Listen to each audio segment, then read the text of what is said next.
Menenangkan badai batin, seni hidup tenang di dunia yang bising. Tenanglah, dunia ini akan terus gaduh. Akan terus penuh dengan drama, kabar buruk, kekhawatiran, dan suara-suara yang membuatmu ragu. Tapi tak satu pun dari itu yang benar-benar bisa menyentuh jiwamu, kecuali jika kau izinkan. Setiap pagi kau terbangun di dunia yang tidak stabil. Bukan karena dunia salah, tapi karena harapanmu terhadap dunia tidak realistis. Kita terlalu sering berpikir bahwa hidup seharusnya nyaman, bahwa orang seharusnya baik, bahwa rencana seharusnya berjalan mulus. Tapi Stoik tidak hidup dengan seharusnya. Stoik hidup dengan apa adanya. Apa yang ada, itulah realitas. Apa yang bisa kau kendalikan, itulah kekuatanmu. Apa yang tidak bisa kau kendalikan, itulah pelatihanmu. Bayangkan ini, kau duduk di tepi danau. Airnya tenang, angin menyentuh kulitmu perlahan, tidak ada suara lain kecuali suara alam. Dalam keheningan itu kau mendengar sesuatu. Bukan suara dari luar, tapi suara dari dalam, suara jiwa. Ia berkata, kau tidak harus lari. Kau tidak harus kuat di mata orang. Kau hanya perlu jujur terhadap dirimu sendiri. Dan saat kau menyadari itu, kau tahu, inilah awal dari kebebasan. Kebebasan bukan tentang punya segalanya. Kebebasan adalah tidak diperbudak oleh apapun, termasuk oleh dirimu sendiri. Seorang stoik bukan orang yang tidak punya emosi, tapi ia adalah orang yang bisa menyelami emosinya tanpa tenggelam di dalamnya. Hidup ini seperti lautan, kadang tenang, kadang badai. Kau tidak bisa mengontrol lautnya, tapi kau bisa belajar mengendalikan layarmu. Dan layarmu adalah pikiranmu, responsmu, pilihanmu untuk tetap tenang, bahkan ketika segalanya tampak kacau. Marcus Aurelius tidak pernah menuntut dunia untuk berubah. Ia hanya menuntut dirinya sendiri untuk tetap waras. Epictetus tidak memaksa orang untuk adil.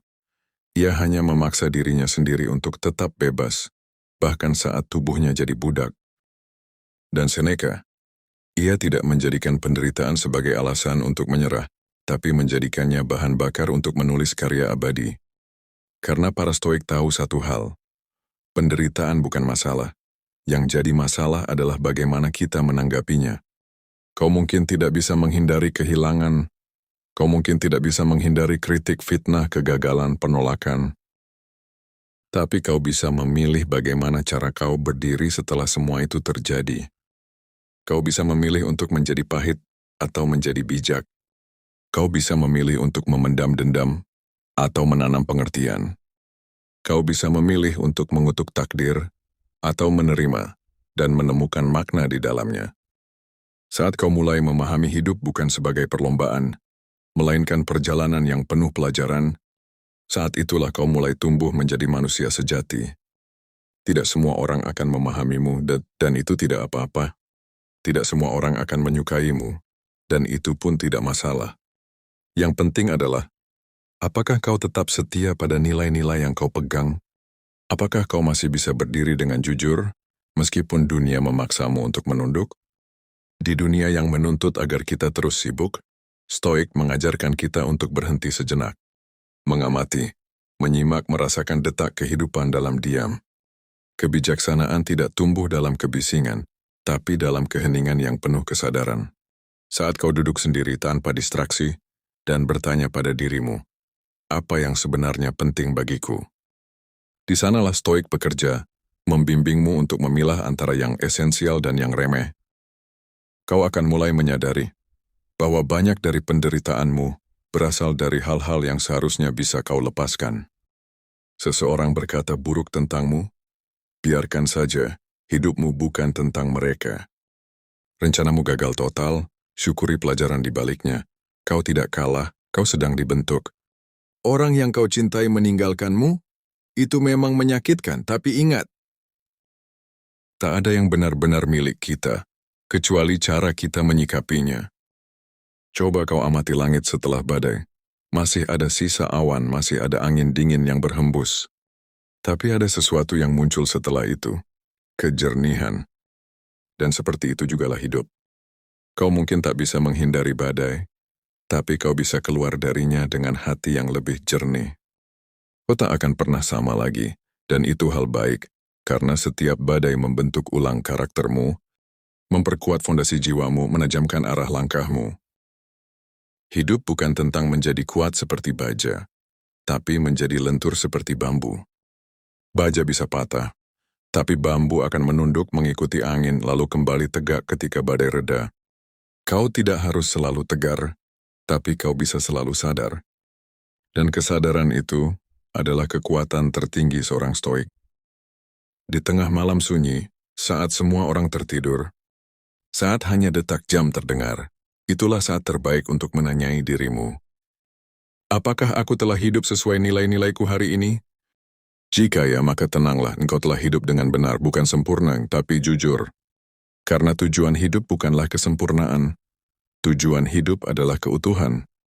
Ada kalanya kau akan merasa sendiri. Bukan karena tidak ada orang di sekitarmu, tapi karena tidak ada yang benar-benar mengerti jalan yang sedang kau lalui. Dan itu wajar, karena jalan pertumbuhan adalah jalan yang sepi. Bukan karena jalannya salah, tapi karena sedikit yang berani menempuhnya. Stoik tidak mengejar popularitas, ia tidak butuh tepuk tangan atau validasi. Baginya, ketenangan batin lebih berharga daripada ribuan pujian yang datang dari luar tapi kosong di dalam. Epictetus berkata, jika seseorang memberi kita alasan untuk marah, itu bukan karena mereka kuat, tapi karena kita lemah. Dan dari situ kita belajar bahwa kekuatan sejati bukanlah melawan tapi menguasai diri. Kau tidak bisa mengendalikan dunia, tapi kau bisa menguasai reaksi atas dunia. Bayangkan berapa banyak energi yang terbuang, hanya karena kita terlalu peduli pada hal yang di luar kendali. Apa yang mereka pikirkan, apa yang mereka katakan, bagaimana hasilnya nanti. Apakah semua akan berjalan sesuai rencana? Padahal, kehidupan tidak bekerja berdasarkan skenario kita, ia berjalan sebagaimana mestinya. Dan tugas kita bukan mengatur segalanya, tapi berdamai dengan apa yang tidak bisa diatur. Kebebasan bukan berarti semuanya harus berjalan seperti keinginan kita.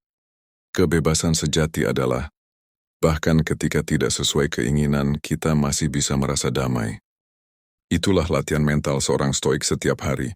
Menerima, menyadari, mengendalikannya dari dalam. Seperti api yang tidak padam meski ditiup angin, ia tidak tergesa-gesa membakar, tapi ia juga tidak mudah padam. Kau mungkin pernah bertanya, mengapa semua ini harus terjadi padaku? Tapi seorang stoik tidak bertanya seperti itu. Ia bertanya, untuk apa semua ini terjadi padaku? Karena setiap kesulitan adalah tempat di mana kebijaksanaan sedang tumbuh. Seperti otot yang kuat bukan karena nyaman, tapi karena pernah terluka dan disembuhkan. Seperti hati yang dalam bukan karena tak pernah patah, tapi karena sudah cukup sering remuk dan belajar menerima. Kita tumbuh bukan ketika semua mudah, tapi ketika kita memilih untuk tidak lari dari yang sulit. Hari-hari akan terus berlalu, musim akan datang dan pergi, orang-orang akan hadir dan kemudian meninggalkan kita. Tapi selama kita tetap setia pada nilai-nilai kita, hidup ini tidak pernah sia-sia. Seperti sungai yang mengalir ke laut, segala hal akan menemukan ujungnya. Dan sebelum akhir itu tiba, tugas kita hanyalah satu. Menjalani hidup ini dengan ketenangan, dengan keberanian, dengan kearifan yang tidak dibeli dari buku, tapi lahir dari luka dan latihan harian. Kadang yang paling menenangkan bukanlah kata-kata, tapi kesunyian yang kita peluk dengan sepenuh hati. Saat semua orang sibuk membuktikan dirinya, seorang stoik justru sibuk merapikan pikirannya. Ia tidak ikut lomba yang tak perlu. Ia tahu, siapa dirinya bukan ditentukan oleh tepuk tangan, tapi oleh sejauh mana ia mampu bertahan dalam sunyi. Kau bisa kehilangan banyak hal dalam hidup ini. Harta, nama baik, pasangan, bahkan kesehatan. Tapi selama kau tidak kehilangan kejernihan pikiranmu, kau belum kalah. Stoik bukan berarti hidup tanpa emosi, tapi hidup melampaui emosi.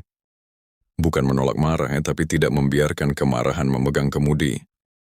Bukan menghindari sedih, tapi tahu kapan harus duduk bersama kesedihan. Dan kapan harus bangkit kembali. Seperti samurai yang tidak menunjukkan kemarahan di wajahnya, karena ia telah menaklukkan amarah di dalam dirinya. Dan seperti itulah seharusnya kita. Orang akan berkata macam-macam tentangmu. Ada yang mengagumi, ada yang menghina. Ada yang mendukung, ada yang meremehkan. Tapi Stoik tahu, yang mereka nilai bukan aku sebenarnya, yang mereka nilai hanyalah persepsi mereka sendiri. Dan selama kau tahu nilai dirimu, kau tak perlu repot menjelaskan kepada dunia. Hidup dalam diam, hidup dalam sunyi, tapi penuh arti. Kadang yang membuat kita menderita bukan kenyataan, tapi narasi yang kita buat tentang kenyataan itu. Stoik belajar membedakan antara fakta dan fiksi dalam pikirannya. Misalnya fakta, aku gagal dalam proyek ini. Fiksi, aku bodoh dan tak berguna. Lihat bedanya?